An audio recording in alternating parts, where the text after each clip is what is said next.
A paz do Senhor, meus amados e queridos irmãos, alunos do nosso núcleo IBAD. Grande abraço a todos vocês que estão aí agora nos acompanhando ao vivo. Vamos estar aqui na nossa aula 2, a unidade 2 do módulo Profetas Menores. Você que está aí nos acompanhando, nós vamos ter uma lição abençoada aqui dentro deste texto. Antes aqui, porém, já gostaríamos de estar fazendo aqui os agradecimentos, porque pode ser que eu esqueça assim no final. Então, gostaria de agradecer a você, aluno, que nos assiste aqui nesse momento. Eu creio que você está aí em suas mãos as anotações, está com lápis, está com uma caneta, para poder estar acompanhando da melhor forma possível aqui o transcorrer e o decorrer da nossa aula. Ao final, nós vamos estar tentando aqui deixar um tempinho hábil para responder alguma pergunta para você que está aí ao vivo e quiser passar aqui para nós. Nós vamos estar, na medida do possível, se houver tempo, estar tentando responder a você, tá bom? Quero agradecer aqui de uma forma toda especial também ao nosso diretor aqui do Núcleo Central, pastor Paulo Rodrigo. Deus o abençoe de uma forma especial, meu irmão. Gostaria de agradecer também de uma forma muito especial ao departamento do DEC, que tem dado todo o nosso suporte, todo o suporte para nós estarmos aqui realizando este trabalho do IBAD. Cita aqui o pastor Erisvan, pastor Silas Batista. Em especial também gostaria de agradecer ao nosso pastor presidente, Amarildo Martins da Silva, que tem dado todo o suporte nestes últimos dias, dadas as dificuldades aí do coronavírus, esse período aí de isolamento. Os nossos alunos não têm sofrido, porque nós temos transmitido aqui agora as nossas aulas ao vivo. Foi um investimento, na verdade, muito pesado que o campo está fazendo, na pessoa do nosso pastor presidente, e tem transmitido os cultos ao vivo aqui da AD Matriz, e tem sido para nós do campo uma bênção, tem sido para a cidade de Palmas uma bênção. Aqui os nossos agradecimentos ao nosso pastor presidente. Vamos então aqui à nossa aula, Profetas Menores, esse módulo abençoado.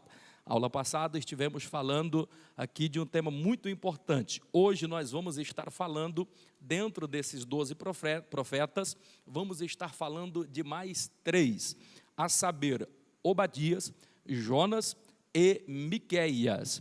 E dentro deste tema, na unidade 2, nós estaremos abordando sobre a inimizade, o preconceito racial e o formalismo religioso em tempos de solidão. Eu queria que você sublinhasse, por gentileza, essa questão quando fala tempos de solidão. Evidentemente que dá aqui para nós fazermos um paralelo. Por que que diz em tempos de solidão? Percebam que o pano de fundo, tanto de Obadias, quanto de Jonas, quanto de Miqueias, está tendo um tempo aqui de profunda solidão. Por que essa solidão? Porque as pessoas viviam de uma forma muito egoísta. Cada um cuidava do que era propriamente seu e não se preocupava com o próximo. A falta de empatia era por demais terrível nesta época. Ninguém se importava com ninguém. O egocentrismo falava mais forte, de tal forma que cada um vivia isolado no seu mundo. E aqui esses 3 profetas, eles vão profetizar exatamente nesse período de extremo egocentrismo. Você pode agora me perguntar, nós também estamos vivendo agora num tempo de isolamento, porque estamos em quarentena, porque estamos aí cada um isolado.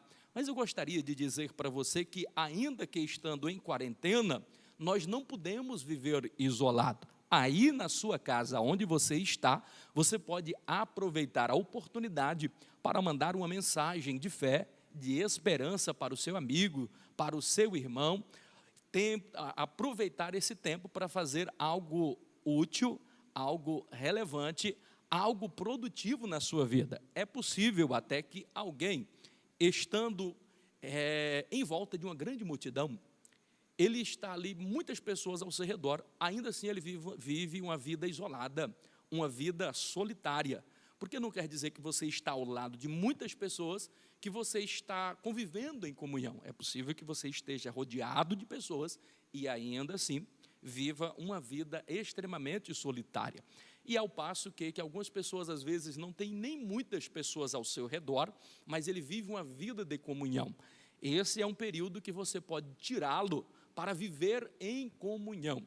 A grande questão agora é o tempo que você tem tirado. Alguém às vezes pergunta como nós vamos fazer para cultuar. A igreja está fechada, a igreja jamais fecha, porque você é um templo, você aonde estiver é uma igreja e essa igreja está ali aberta. Eu quero dizer ainda para você, aluno, você que nos ouve nesta oportunidade, aproveite este tempo, não para viver isolado, mas para aproveitar. Deus, na sua infinita graça, grande amor e misericórdia, mesmo diante dessa adversidade, Ele quer que você faça algo bom nesse momento de crise, nesse momento de adversidade. Ele quer que você aproveite os bons momentos em família. Aproveite essa sua família, aproveite este tempo que Deus está dando para você, para curtir a sua família, para fortalecer os vínculos familiares aí na sua casa. Aproveite este tempo. Eu gostaria de falar uma coisa, isso é muito sério, eu queria que você entendesse, e Deus ele não tem separado esse tempo para você aluno, para você pai, para você irmão, para você filho, não para você estar tirando o dia todinho, a semana toda, esses dias todos, para assistir a programação inteira da Globo, e tampouco para você assistir de cabo a rabo todos os filmes e minisséries e séries da Globoplay, ou tampouco da Netflix. Deus está separando esse momento para que você fortaleça os vínculos da sua amizade, você fortaleça os vínculos familiares. Deus quer que você faça o culto doméstico, Deus quer que você levante um altar de adoração na tua casa.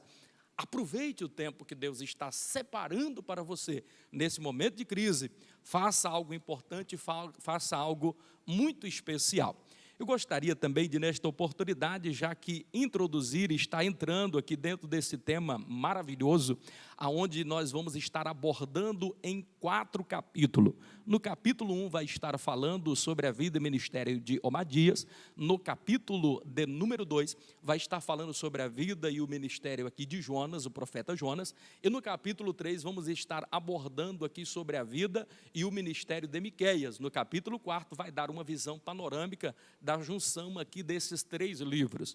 No primeiro livro aqui, Obadias, no primeiro capítulo, vai estar tratando sobre a inimizade entre os irmãos. Perceba que a profecia está sendo direcionada aos edomitas. Quem eram os edomitas? Eram descendentes de Rebeca e de Isaque. Por conseguinte, eles tiveram os filhos Jacó e Esaú. Dessas 2 nações sobrevieram, desses dois homens vieram 2 poderosas nações, os edomitas e os israelitas. Então eram nações co-irmãs. Agora no capítulo de número 2, nós vamos observar Jonas, ele vai estar falando sobre, o livro vai estar falando sobre o preconceito racial.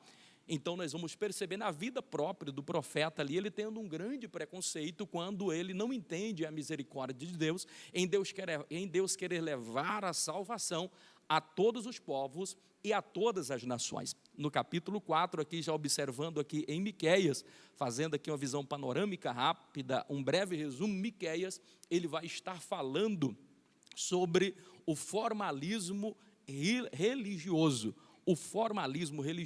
em tempos de profunda solidão. Pois bem, vamos analisar agora os principais pontos aqui, começando no capítulo 1 da nossa unidade 2 do livro Profetas Menores. Você pode abrir aí o seu livro no capítulo, na página de número 67, aonde nós vamos estar começando a falar sobre a vida e o ministério de Obadias. Eu já falei na outra aula, vale a pena repetir, para você ter êxito, para você ter um grande sucesso ao estudar os profetas menores, profetas maiores, todos os livros da Bíblia, é importante você responder a 4 perguntas. Quais são? você precisa identificar quem, onde, para quem e por quê. Ou seja, quem escreveu, onde ele escreveu, para quem ele escreveu e por que ele escreveu. Você respondendo a essas 4 perguntas, você terá entendido muito bem e poderá responder satisfatoriamente todas as questões relativas ao livro. Pois muito bem, Obadias, ele vai estar aqui falando sobre uma questão muito importante, que é a inimizade entre os irmãos. A inimizade entre os irmãos. Algumas coisas nos chamam bastante atenção. Primeiro, que o livro de Obadias, ele é o menor livro da Bíblia. Segundo, que nós vamos observar que Obadias e Naum são os únicos livros que não são citados no Novo Testamento. Ainda assim, isso não diminui a sua importância e relevância para o contexto da Bíblia Sagrada e para a nossa fé salvífica. Ele é por demais importante e o tema é por demais urgente e atual. Ele vai falar sobre a inimizade entre irmãos. Em um breve histórico, você vai se lembrar, ele vai estar tratando basicamente aqui de uma profecia contra os edomitas, que eram uma nação co-irmã de Jerusalém e de Israel. Vocês vão perceber, no início da aula eu aqui estive falando que este povo edomita, ele é oriundo de um relacionamento de Rebeca, o relacionamento de Isaac, que começa na verdade muito bem. Nascem aí desse relacionamento 2 filhos gêmeos, o primeiro é Esaú, e logo em seguida nasce Jacó, segurando no calcanhar ali de Esaú, mas sai por último. E a Bíblia é bastante enfática em Gênesis dizer que os dois brigavam já desde o ventre. Se percebe ali que haveria uma grande rivalidade. Essa rivalidade, ela vai se perpetuar. Nesse período aqui, inclusive, vai estar bastante forte, e é por causa disso que Deus levanta agora o profeta Obadias para profetizar, repreender severamente aqui a nação dos edomitas. Para você entender este breve histórico aqui, depois que Jacó acontece dele fugir, depois de Jacó fugir da presença do irmão com medo do irmão o matar, ele passa 20 anos longe, depois retorna, os irmãos se reencontram, se perdoam, se abraçam, mas ainda assim fica uma animosidade.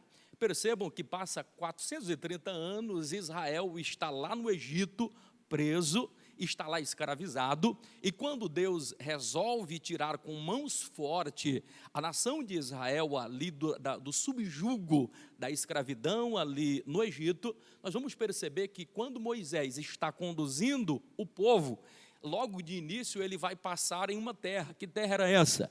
A terra onde habitava os edomitas. E o que Deus fala para Moisés?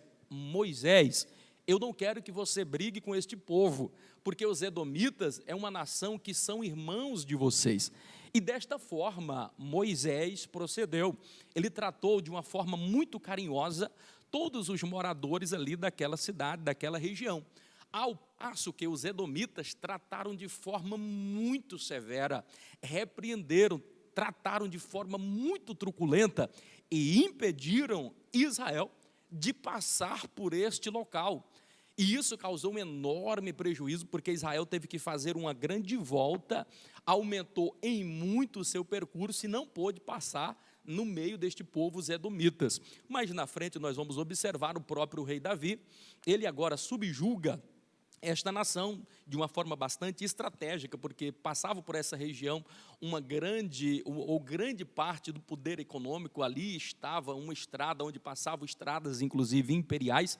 Então, estrategicamente, para Davi era muito importante. Então, ele toma esta cidade, ele toma esta nação, subjuga este povo, mas esse povo toda a vida com muito ódio de Israel. Mais na frente, nós vamos observar no período do rei Jorão, que os edomitas invadem de uma forma bastante truculenta a Jerusalém, ao reino de Judá, e de uma forma muito terrível, promove uma terrível carnificina. Foi algo realmente terrível e isso só aumentou ainda mais o ódio entre essas duas nações irmãs. Nós vamos observar que no período do rei Josafá, um pouco mais na frente, nós vamos observar que os edomitas se aliam a mais duas nações, os amonitas e os moabitas, que também eram co-irmãs, descendentes ali de Ló, e eles se reúnem agora contra a nação de Israel para poder derrotar esta nação. Nós vamos perceber que ali Josafá, ele levanta um jejum, ele levanta um grande clamor, Deus dos altos céus resolve atender, dá vitória sobre essas três nações co-irmãs, e Israel prevalece, mas ainda assim permanece aquele terrível ódio. Nós vamos observar agora já no período do ano 580 antes de Cristo, esta nação, os edomitas, se aliando a Nabucodonosor, do Império Babilônico, ali da Babilônia, para poder subjugar. E foram os principais aliados dos babilônicos, que inclusive os edomitas massacraram, destruíram a nação de Israel. A nação de Israel é levada presa, é levada cativa. Mais na frente nós vamos observar que esse povo agora se muda de lugar. Eles vão ficar agora na atual porção, onde hoje está ali os palestinos. E eles mudam inclusive de nome, eles passam a ser a região da Idumeia.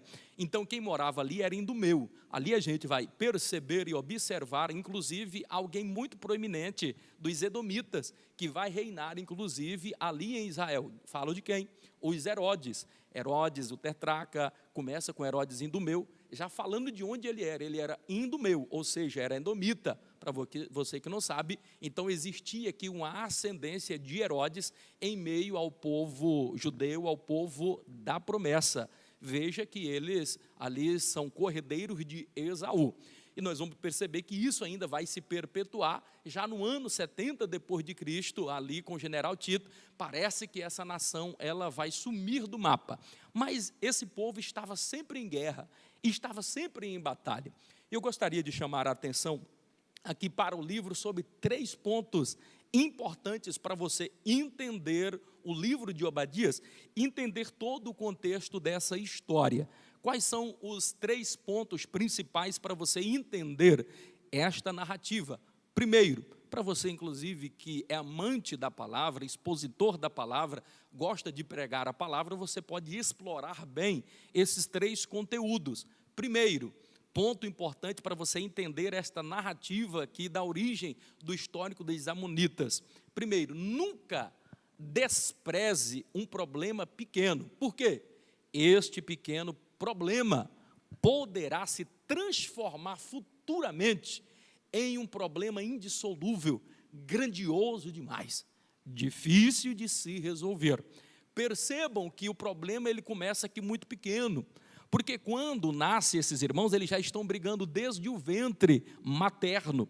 E nós vamos perceber que alguns problemas começam a surgir, inclusive ao ponto de Esaú vender a primogenitura, e os pais Isaque e Abraão poderiam ter repreendido e resolver este pequeno problema, mas a cada problema que se surgia, eles iam jogando para frente, jogando o problema para frente e jamais resolviam. E nós vamos observar que por causa deste pequeno problema, tornou-se um grande problema, indissolúvel para se resolver e que se perpetuou de geração em geração. Isso você pode trazer uma aplicabilidade, inclusive para a sua vida, no ponto de começar a resolver os pequenos problemas da sua vida. Um problema vai gerar um outro problema, um abismo vai gerar, evidentemente, um outro abismo e vai transformar em um grande buraco e daqui a pouco você já não consegue mais sair da situação difícil, do problema grandioso que começou com um pequeno problema. Uma outra chave, inclusive, para você entender muito bem aqui o livro de Obadias, sobretudo sobre essa questão do histórico aqui dos edomitas, dessas duas nações co-irmãs. Um segundo aspecto para você entender e compreender, e que é por demais relevante, é quando nós vamos observar aqui que uma grande bênção, se você não tiver maturidade, poderá se transformar em uma grande maldição na sua vida. Pastor Eurípides, o que você está querendo dizer, professor? Se você não cuidar daquilo que é uma bênção que Deus trouxe para a sua vida, poderá se transformar em uma grande maldição. Percebam que De que bênção eu estou falando? Lógico, a bênção aqui são os filhos, porque a Bíblia diz que os filhos são herança do Senhor. Logo, filho é bênção, filho é motivo de gozo, de alegria para todas as pessoas.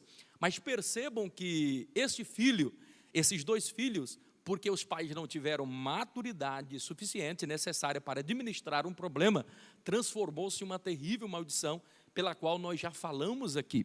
Nós vamos observar que quando eles casaram, Isaque e Rebeca, o casamento foi lindo, foi maravilhoso, teve muito amor envolvido, teve muita paixão, um relacionamento lindo na presença do Senhor. Que coisa linda o casamento de Isaque e de Rebeca. Mas este casamento, que também era uma bênção, eles não tiveram o devido cuidado. Passou-se os dias, começou-se a observar que Rebeca era estéril. E por Rebeca ser estéril, isso foi um motivo de haver algumas contendas, quem sabe, entre eles. Havia dentro de cada um ressentimento. E com certeza, Isaque questionou a mulher com relação a isso. E eles tiveram que esperar 20 anos para que pudessem ter os seus dois primeiros filhos, Jacó e Esaú. Percebam que isso era para ser uma grande bênção. Quando Isaque casa-se, ele já está com 40 anos. Logo passa-se 20 anos eles aguardando por essa bênção, orando por essa bênção, esperando esta grande bênção. E a bênção veio. Que maravilha, era motivo de festa, era motivo de alegria. 2 varões, homens nasceram. E o simples fato de nascer um homem, um varão homem, em qualquer família era motivo de grande alegria, de gozo naquela época. E com certeza Isaque, com certeza Rebeca ficaram por demais felizes, empolgados com essa grande bênção, empolgados com essa grande vitória. Mas eles não tiveram a maturidade necessária, não tiveram eles uma estrutura, uma base. Estava com 60 anos agora quando nasce o primeiro filho, nasce os seus 2 primeiros filhos. Mas percebemos que nem Rebeca, percebemos que nem Isaque estavam com maturidade necessária. Por quê? Nós vamos observar pelo próprio relato bíblico que Abraão amava mais o primogênito, a saber, Esaú. E Rebeca amava mais o filho mais novo, a saber, Jacó. E isso ficou bastante evidente ao ponto que um amava um mais do que o outro. E isso só aumentou a rivalidade entre os irmãos, de tal forma que o problema começou a ficar muito grande. Aquilo que era para ser bênção se transformou em uma grande maldição. Lembram que eu falei que começa com um pequeno problema e depois vai só crescendo? Nós vamos observar quando é que este mal começou aqui na vida de Abraão e de Isaque. Este mal a gente vai observar no capítulo de número 26, a partir do verso 6, 7 e 8. Nós vamos observar que houve uma fome ali em Israel, de tal forma que Isaque ele tem que fugir agora com a sua esposa para a terra de Gerar. Quando eles fogem para a terra de Gerar, lá eles chegam, e porque ele teve medo que Rebeca era uma mulher muito linda, uma mulher esbelta, uma mulher de uma aparência, de uma formosura ímpar e singular. Ele teve medo, e porque ele teve medo, ele resolve agora tomar uma atitude, o mesmo erro que o seu pai cometera a Abraão lá no passado, de chamar a sua esposa de irmã. Então ele resolve chamar, com medo de alguém querer matar ele, Isaque, para poder tomar como esposa a Rebeca. Então ele resolve então mentir, e ficou ali aquele edito que ele era, na verdade, irmão de Rebeca. Quando as pessoas começaram a olhar e começaram inclusive a cobiçar, a desejar aquela mulher, quando um determinado dia o rei Abimeleque, ele ali o rei de Gerar, ele resolve então olhar pela janela, e de longe ele observa e vê Rebeca e Isaque em um momento de intimidade. Então ele percebe que eles não eram irmãos, e sim eram marido e mulher. Mais do que depressa, ele manda agora trazer à sua presença a Isaque e o repreende severamente e diz: rapaz, por que é que você me fizeste isso? Então nós vamos observar que Isaque ali, ele vai se desculpar com Abimeleque e diz: olha, na verdade eu tinha muito medo, porque a minha esposa é formosa, e eu temi por a minha vida, e por isso eu menti. Então agora Abimeleque pega e diz: rapaz, não faça isso, porque qualquer um aqui poderia ter se deitado com a sua mulher, porque ela é formosa, e você traria maldição para a nossa nação. Você percebe o mal que você causou? Então ele fica bastante envergonhado, mas ainda assim nós vamos observar que até que faz ali um trato entre eles, se perdoa e lança um edito que qualquer que tocasse naquele homem, que tocasse naquela mulher, sofreria sanções e pena. E naquela região ali, aquele homem foi próspero e abençoado. Mas o que eu quero chamar a atenção? Porque aqui é o ponto culminante. Não se sabe ao certo o grande prejuízo emocional que teve na cabeça de Rebeca por este homem ter mentido, dizendo que Rebeca era apenas sua irmã. Talvez isso causou uma grande ferida na alma. Esse foi um problema que não foi gerado, começou um pequeno problema, e a falta de diálogo começou pequena, mas culminou aqui nesse momento, porque a partir desse momento em que Isaque mente para Rebeca, nós não vamos perceber a partir daí mais nenhum diálogo entre marido e mulher. E quando marido e mulher perdem o diálogo, é o começo do fim. Perceberam que o problema começou pequeno, se transformou em um problema grandioso. E o problema só vai aumentar porque a bênção que chegou, mas porque não havia diálogo agora e está tudo intercalado, essa bênção se transformou em uma grande maldição, porque os pais não souberam administrar. Um pai não pode mostrar predileção pelo filho em detrimento do outro. Precisa haver aí uma sabedoria para administrar. Ambos faltaram sabedoria para resolver esse problema. Resumindo aqui, essa questão aqui, é por demais importante nós entendermos, termos maturidade para receber as bênçãos de Deus, as grandes bênçãos de Deus, e ter maturidade para que essa bênção não se transforme no futuro em uma grande maldição. Já caminhando aqui para o final da análise do livro, um outro ponto interessante para você analisar aqui sobre essa narrativa do histórico aqui das nações co-irmãs, que é importante você analisar, é um fato por demais importante que teria evitado todos os outros problemas subsequentes. Qual foi aqui o problema terrível? É que Jacó e Rebeca não obedeceram os desígnios dados por Deus. Então, às vezes, nós somos fracassados na nossa vida porque não observamos os desígnios de Deus. Qual era, então, o desígnio de Deus? Nós vamos observar no capítulo 25, o verso 23 de Gênesis, qual era o desígnio de Deus com relação àquela questão. E está bastante claro que é ordenança de Deus, era da vontade de Deus, era imperativo o desígnio de Deus, dizendo que o mais velho se submeteria ao mais novo. O mais novo dominaria o mais velho. Abraão, se tivesse aceitado no seu coração a vontade de Deus, de que Jacó seria maior do que Esaú, ele teria evitado todos esses problemas que ocorreram geração após geração.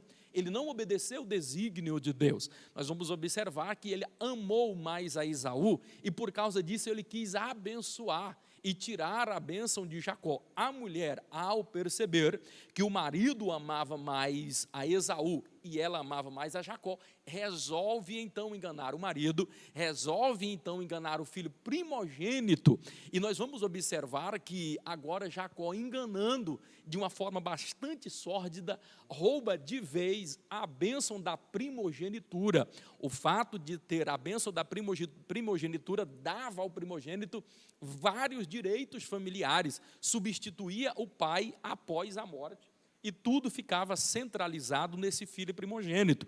Nós vamos observar que após Jacó enganar de forma bastante sórdida agora o pai e o seu irmão, concuminado aqui juntamente com a sua mãe Rebeca, isso trouxe um grande prejuízo, porque ela estava querendo dar uma mãozinha para Deus, né? Deus não precisa da nossa mão, já estava determinado e já estava sacramentado a vontade de Deus. Por que é que Rebeca quis? Não precisa Deus da nossa ajuda quando Ele tem algo imperativo. era imperativo, Deus já tinha determinado. Por que é que Rebeca, então, resolve enganar ali o seu marido e o seu irmão de uma forma tão sórdida? Isso trouxe tantas consequências que nós percebemos que depois disso daqui, Jacó precisa fugir para salvar a sua vida. E nós percebemos que Jacó nunca mais pôde ver a sua mãe nunca mais pôde ver o seu filho. Jacó não pôde mais ver em vida o seu pai Abraão, porque 20 anos ele passou distante, e nesses 20 anos que ele passou distante, o seu pai e a sua mãe morreram. Observa o prejuízo tão grande, porque eles não cumpriram os desígnios de Deus. Quando eles retornam, ainda que selam uma paz ali momentânea, mas os pais já não estavam vivos. O que eu aprendo de lição? Vamos obedecer os desígnios de Deus. Eu gostaria de caminhar agora para o segundo livro aqui de análise, no capítulo de número 2, da unidade 2 aí, do nosso livro Profetas Menores. Vamos estudar agora a vida do profeta Jonas. Está aí no livro, na página 77, para você acompanhar juntamente conosco aqui. A primeira coisa que você precisa saber a respeito aqui de Jonas é que Jonas não é um livro histórico, ou não é um livro fictício, como querem crer os teólogos liberais, que crê que esse livro aqui não é um livro literal, que essa história do peixe aqui engolindo Jonas não é um livro literal. Nós vamos observar, nós vamos identificar com grande grau de certeza, com absoluta certeza, sem nenhum medo de errar, com toda a convicção, que o livro de Jonas, ele é histórico. Você vai observar algumas passagens, inclusive no Velho Testamento, dentre elas, 2 Reis, no capítulo de número 14, e o versículo de número 25, falando inclusive desse profeta. Nós vamos observar o próprio Senhor Jesus. Nós vamos observar no capítulo de número 12, o versículo de número 40 de Mateus, aonde o próprio Jesus está dizendo: assim como Jonas esteve 3 dias e 3 noites no ventre do peixe, assim importa que o Filho do Homem também esteja no seio da terra 3 dias e 3 noites. Ora, se Jonas não existiu, por que é que tem essas referências? Por que é que o próprio Jesus citara ele aqui? Então não há nenhuma razão de entendermos que esse livro, na verdade, não é um livro histórico. Ele é histórico, sim, provamos aqui para você. Vamos caminhar aqui, porque o livro de Jonas, ele vai falar agora enfaticamente sobre o preconceito racial. Nós vamos observar que o livro aqui, ele está dividido em 4 capítulos, em 4 momentos aqui de narrativas diferentes. No capítulo de número 1, nós vamos observar que é o momento ali da chamada do profeta Jonas, para que ele pudesse entregar o recado, e ele vai para um lado oposto. Em vez de ir para Nínive, ele vai então para Jope. Quer dizer, ele está fugindo aqui. É a primeira vez que a gente vai observar aqui um profeta querendo fugir de uma responsabilidade muito nobre dada por Deus. Perceba que quando ele tenta fugir aqui, ele não está fugindo ou tentando fugir da presença de Deus, não por causa da ira de Deus, ou por medo da ira de Deus. E Jonas está fugindo, tentando fugir da presença de Deus, exatamente pela misericórdia. Por quê? Porque havia uma rivalidade extremamente grande contra os assírios, e se odiavam mutuamente. Os assírios, eles faziam coisas, verdadeiras barbáries contra a nação de Israel. Nós vamos observar que foram muito maltratados pelos assírios. Então havia um ódio ali muito forte também entre os assírios. E esse homem, esse profeta, estava tentando fugir da presença de Deus, não por temor, mas pela misericórdia, porque sabia que Deus é longânimo em perdoar. Se o povo se arrependesse, então Deus os perdoaria, como de fato aconteceu. E é por isso que ele tenta fugir. E é a primeira vez que a gente vai observar que um profeta, ele fica triste por causa do êxito da sua mensagem. Porque a nação ali dos ninivitas, a cidade de Nínive, era uma das maiores naquela época, cerca de aproximadamente 500 mil habitantes. E estes habitantes todos se arrependeram, vestiram-se em panos de saco, oraram, prantearam, jejuaram. E Deus os perdoou. Então era motivo do profeta ficar alegre, porque as pessoas ouviram a sua profecia e se arrependeram. Mas é a primeira vez na história que um pregador fica triste por ver o êxito 100% e total e plenamente da sua mensagem pregada. No capítulo de número 2, a gente vai observar aí, já no capítulo de número 2, nós vamos observar que vai passar a narrativa do momento onde este profeta Jonas ora dentro do ventre de um peixe. Isso é o que mais salta aos olhos aqui no livro de Jonas, do profeta Jonas. Mas o interessante nós analisarmos aqui é que muitos pregadores às vezes se equivocam e parece que eles querem contar mais a história do peixe do que o próprio Deus. E o personagem central aqui deste livro não é o peixe. O personagem central é o próprio Deus. E as pessoas falam mais do peixe do que da ação de Deus, abençoando aqui, na verdade, o povo. Nós vamos observar que a partir do capítulo 2, esquecendo até o capítulo 1, a partir do capítulo 2, vários outros milagres que Deus operou, que Deus realizou. Poderíamos enumerar primeiro, o fato de ter vindo aqui uma grande tempestade, já foi um milagre. 2, o fato da tempestade ser cessada quando Jonas é jogado na água, já é um outro grande milagre. 3, o fato de Jonas ter sido jogado e de ter um peixe lá já com a boca aberta pronta para engolir, já é um outro grande milagre. O fato de Jonas 4, ter permanecido vivo 3 dias e 3 noites no ventre do peixe, é um outro grande milagre. 5, o fato desse homem ter permanecido, além de vivo, consciente, por 3 dias e por 3 noites, é um outro grande milagre inimaginável. Nós vamos observar que um outro milagre aqui, sexto aqui, importante nós analisarmos, o fato desse peixe ter vomitado Jonas, exatamente no lugar aonde ele precisava entregar a mensagem, já é um outro grande milagre. Por último, 7 aí, vamos observar um outro grande milagre, o povo ter se arrependido, e aqui está o maior milagre que aconteceu, 100% das pessoas se arrependendo, recebendo o perdão de Deus e sendo salvas. Aqui está o maior milagre, nem o peixe engolindo Jonas, o maior milagre é a salvação desta cidade. Por último, a gente pode observar inclusive mais outros 2 grandes milagres aí, já no fechamento, quando Deus envia uma planta do nada e faz nascer uma planta. Isso é um outro grande milagre. Quer ver um outro grande milagre? Quando Deus faz trazer agora um verme e comer essa planta no outro dia. Isso também é um grande milagre. Isto significa dizer que o personagem central é Jesus. O livro todo é um livro de milagre.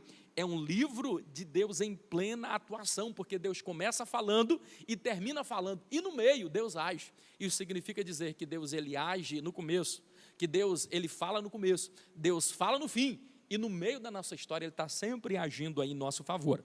Caminhando já agora para o nosso fechamento, vamos agora falar sobre o último livro aqui no capítulo de número 3, da unidade 2 aqui dos profetas menores, esse módulo abençoado. Vamos falar agora sobre a vida e ministério do profeta Miqueias. De onde veio esse profeta? Vamos conhecer aqui um pouco da sua história. O profeta Miqueias, esse homem viveu aqui nos meados, ou a sua profecia, ela começa aqui, o seu ministério começa exatamente no final do século 8º para o início do século 9º. É importante nós analisarmos aqui que esse homem, nascido ali na cidade de Maresete Gate, em um período onde estava ali os seus contemporâneos Amós, estava Isaías, nós vamos observar algo bastante interessante aqui, é que nesse contexto, nesse período, a nação de Israel, sobretudo as 10 tribos, o reino do norte, já estava cativo, depois de 3 anos de um grande cerco, 42 cidades foram totalmente esmagadas ali do reino do norte, as 10 tribos de Israel, e nós vamos observar que a partir daí um destino semelhante também está por acontecer no reino do sul. Nós vamos observar que nesse contexto aqui, o pano de fundo já está começando também para que o reino de Judá tivesse o mesmo destino, porque estava começando também a se corromper. Algo importante de ter um registro nesse período aí, inclusive, em que Miqueias era contemporâneo aqui de Isaías, contemporâneo aqui de Amós também, nós vamos observar que nesse contexto também é feito uma trilogia de salmos, os salmos 46, os salmos 47 e os salmos de número 48, onde os filhos de Coré, eles vão aqui narrar um culto de ação de graça por um grande livramento que aconteceu aqui nesse período. Qual foi o livramento? O livramento do rei Senaqueribe. Quando eles sitiam por 42 dias o reino de Judá, então Isaías levanta agora um clamor, o rei Ezequias levanta um clamor, os filhos de Coré, ali na fortaleza de Antônia, todos orando, acontece ali um grande livramento, e por causa desse livramento, os filhos de Coré, eles compõem agora agradecendo por este grande livramento, um culto de ação de graça. Tudo isso acontecendo aqui, inclusive neste período. Nós vamos observar aqui no contexto dessa história do livro aqui de Miqueias, que ele vai tratar a respeito do formalismo religioso. O formalismo religioso que era predominante neste período aqui. E o formalismo religioso, irmãos, ele é uma praga. Perceba que havia duas classes de pessoas que Jesus ele não perdia tempo com ela. O primeiro era, na verdade, os incrédulos. Mateus, no capítulo de número 13, e o versículo de número 58, nós vamos observar que Jesus, quando ele retorna para a sua pátria, ele ali tenta operar alguns milagres, mas o texto é bem claro ao dizer que poucos milagres Jesus operou ali na sua pátria. Por quê? Por causa da incredulidade. Jesus não perde tempo com o incrédulo, ele não veio para incrédulo, ele veio para o necessitado, pessoa que vai para o culto e diz, olha, o profeta disse que ia acontecer, diz que o milagre ia acontecer, eu não vi nada, e vai continuar não vendo, porque Deus ele veio para os necessitados, não para os incrédulos. Jesus não perde tempo com essa classe de gente. Quer ver uma outra classe de gente que Jesus jamais perde tempo? Os fariseus, porque eles são os representantes máximos do formalismo religioso. Nós vamos observar e perceber aqui em Marcos 11, e o versículo de número 27 ao número 33, um diálogo que vai observar e vai demonstrar que Jesus não perdia tempo com formalismo, não perdia tempo com os fariseus. Aqui, quando Jesus opera algum milagre, reúne aqui os fariseus e interrogam a Jesus dizendo, com que autoridade, Jesus, o Senhor faz isso? Quem lhe deu a autoridade? O que Jesus responde então agora para os fariseus? Ele diz, olha, muito bem, eu vos respondo essa questão. Primeiro, se vocês me responderem da seguinte forma, o batismo de João, ele é dos céus ou ele é dos homens? Nós vamos observar agora que eles reuniram ali e baixinho conversaram e disseram, olha, se nós dissermos que o batismo de João é do céu, todo mundo vai crer na mensagem dele. Mas se nós dissermos que é da terra, aí nós vamos temer ao povo, porque o povo amava João Batista. O que acontece? Então eles voltam e dizem, Rabi, nós não sabemos, o senhor pode me explicar? Ele disse, olha, como vocês não me responderam, eu também não tenho por que responder você. Quer dizer, ele não perde tempo com o fariseu, ele não perde tempo com formalismo, e esse período é denunciado aqui por Miqueias, esse momento que as pessoas viviam o extremismo do formalismo, eles estavam cultuando a Deus de forma errada, oferecendo holocausto de forma errada, faziam um culto ritualístico, apenas formalismo, mas não existia o coração dentro disso daqui. Na página 88 aí do nosso livro, desta unidade, falando aí sobre o profeta Miqueias, você vai observar que aqui você vai observar aonde vai estar falando sobre os pecados religiosos espirituais do povo. Nessa época, os profetas estavam sendo comprados. Os profetas estavam comprados, vendidos, e não denunciava a prática que o povo estava vivendo. Nós vamos observar que dos 10 mandamentos, os 4 primeiros falavam sobre a vontade de Deus imperativa. E nós vamos observar que eles estavam infligindo os 4 mandamentos, quando diz, já começa dizendo ali em Deuteronômio, no capítulo de número 5, versículo de número 8 e 9, não farás para ti imagem de escultura, nem semelhança alguma do que há no céu, nem semelhança alguma do que há na terra, nem nas águas embaixo da terra. E o verso 9, porque eu sou Senhor, seu Deus, e sou zeloso, ao Senhor seu Deus, somente adorarás e a Ele servirás, pois eu sou Deus zeloso que visita a maldade dos pais dos filhos da terceira até a quarta geração. Então Deus estava bastante aborrecido com isso. Na página 91, caminhando aqui para o fechamento aqui, 3.1, os pecados de origem social do povo. Percebam que se os 4 primeiros era referente a Deus, os 4 primeiros mandamentos, os últimos tinham a ver com as necessidades sociais. E essas necessidades sociais estavam sendo infligidas. Dos 10 mandamentos, estes fariseus faz com que eles se transformam agora em 608. Compõe aí, na verdade, cada junto ossos e medulas do nosso corpo. Então, eram 365 preceitos e 248 mandamentos, perfazendo-se ao total em 108. Difícil demais alguém cumprir isso daqui. É por isso que agora Jesus vem e ele transforma esses 618 preceitos e mandamentos em apenas 2 mandamentos. Em Marcos 12:31, amarás o Senhor teu Deus com toda a força do seu coração, amarás o seu Deus sobre todas as coisas, e ao próximo como a ti mesmo. Percebam que ficou muito mais fácil agora, pelo menos para a pessoa decorar aquilo que ele precisa fazer. Na página 93, e aqui estamos caminhando verdadeiramente para o final, 3.2.1, e aqui está uma das mais importantes mensagens. Por quê? Aqui na página 93, vai estar falando especificamente agora em Miqueias, já no capítulo de número 5, do verso 2 ao versículo de número 4, vai estar falando sobre a vida do Messias. E se Isaías, ele foi o que melhor falou acerca do Messias, ele foi o profeta messiânico, nós temos algumas profecias aqui no livro de Miqueias, que para nós é por demais esclarecedora. Perceba que aqui no capítulo de número 5, verso 2 e 4, está muito claro o texto, aonde o profeta está dizendo, Deus dizendo através do profeta, e tu, Belém de Efrata, posto que tão pequena dentre milhares de Judá, de ti sairá o que será o Senhor em Israel, posto que cujas as suas origens são desde os tempos antigos, desde os dias da eternidade. O versículo vai continuar dizendo enfaticamente que ele permanecerá e apacentará o seu povo com grande força do Senhor nosso Deus e na excelência do seu nome. Aqui está falando de quem?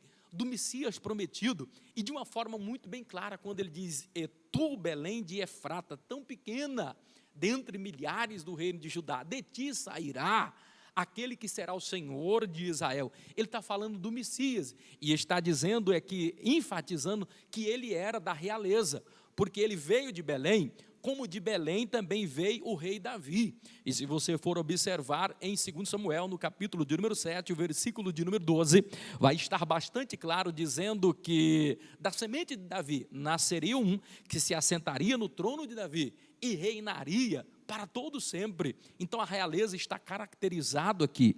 Importante você analisar aqui também a sequência, dizendo que esse reino, ele permanecerá, se perpetuará para sempre, e diz que apacentará o seu povo. Está falando aí que o reinado de Jesus não terá fim. Está muito claro aqui este texto, corroborando e contribuindo aqui, inclusive com o que nos diz, quando fala dos dias da eternidade, dos últimos dias, está aqui enfatizando seguramente o que já está ratificado lá também em João, no capítulo de número 1, e o versículo de número 1, dizendo da seguinte forma, que no princípio era o verbo, e o verbo era Deus, o verbo estava com Deus, e o verbo era Deus, e nada do que foi feito sem Jesus teria sido feito, porque esse cordeiro, ele é desde a eternidade. Apocalipse 9 diz que o cordeiro que foi morto antes da fundação do mundo, antes que criasse tudo, Jesus já existia, porque ele é eterno. Nós vamos observar também em 1 Pedro, no capítulo de número 1,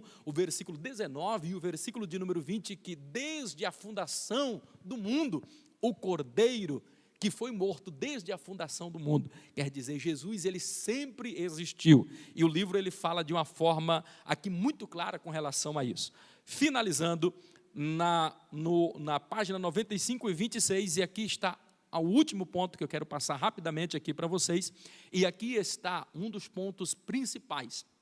E por que eu considero um dos pontos principais? Porque Miqueias, agora no capítulo de número 6, do verso de número 6 ao verso de número 8, ele vai falar uma das coisas mais fenomenais do Velho Testamento, que é atual e que nos serve para o dia de hoje. Ele fala uma das afirmações mais fortes com relação como deve ser um culto para Deus e como é que Deus recebe um culto. Perceba que ele é bastante enfático. Ele vai dizer agora no verso 6 do capítulo 6, do verso 6 ao verso de número 8, ele vai dizer da seguinte forma: como eu me apresentarei diante do Senhor, como eu me inclinarei diante da face do Deus Altíssimo. Aí ele continua dizendo: me apresentarei diante dele com holocaustos, com sacrifício, com bezerro de um ano. Aí ele vai dizer: alegrar-se-ia o Senhor com 1000 novilhos, alegrar-se-ia o Senhor com 10.000 ribeiros de azeite.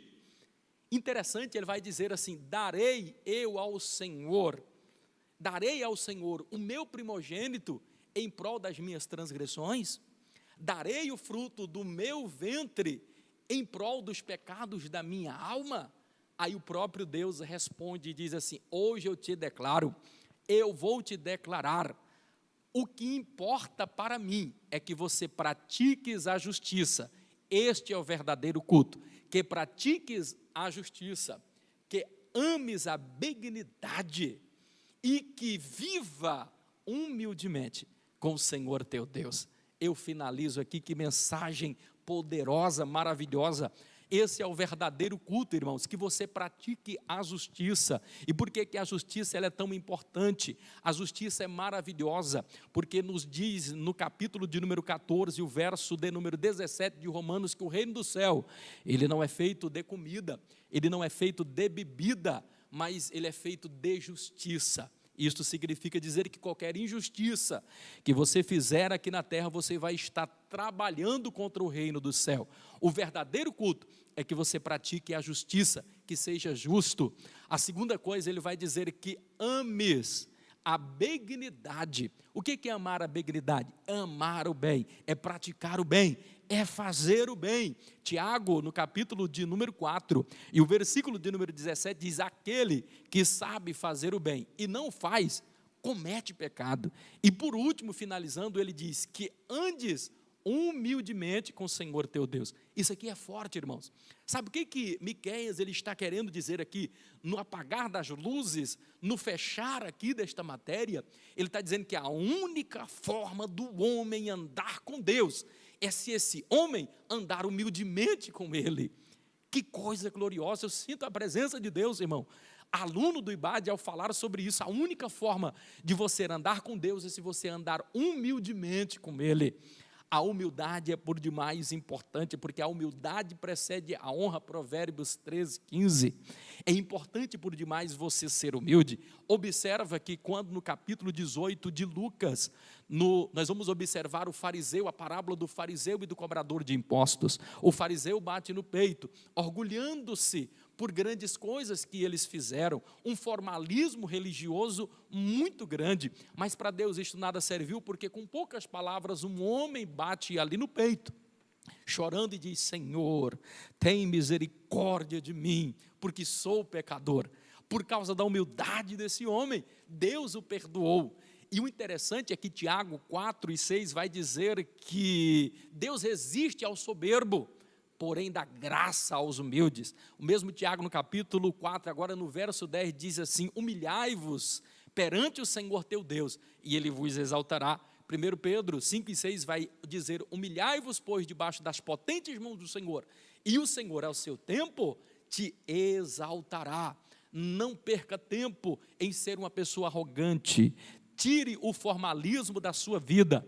Finalizando a mensagem, eu que gostaria de fechar um texto, parafraseando aqui o que diz Abigail Van Buren, que por sua vez parafraseou Agostinho. Essa frase não é dela, mas muitos atribuem a ela quando ela diz assim que a igreja não é um local de museu para santo, a igreja é um hospital para os pregadores, ou para os pecadores. A igreja deve se transformar em um hospital que apresenta Jesus, e o médico Jesus cura todas as nossas enfermidades. Vamos abandonar o formalismo religioso, vamos viver aquilo que Jesus Cristo nos ensinou. Muito obrigado agora a todos vocês que nos acompanham aí, já estamos finalizando. Gostaríamos de aqui desejar o nosso boa noite, dizer o nosso muito obrigado aos nossos alunos que até agora nos acompanham aqui, que estão assistindo a nossa aula. Eu espero que tenha sido bastante produtivo. Os livros onde nós estudamos aqui, Obadias, Jonas e Miqueias. Deus em Cristo Jesus vos abençoe a todos. Grande abraço, até o próximo encontro na segunda-feira. Grande abraço a todos.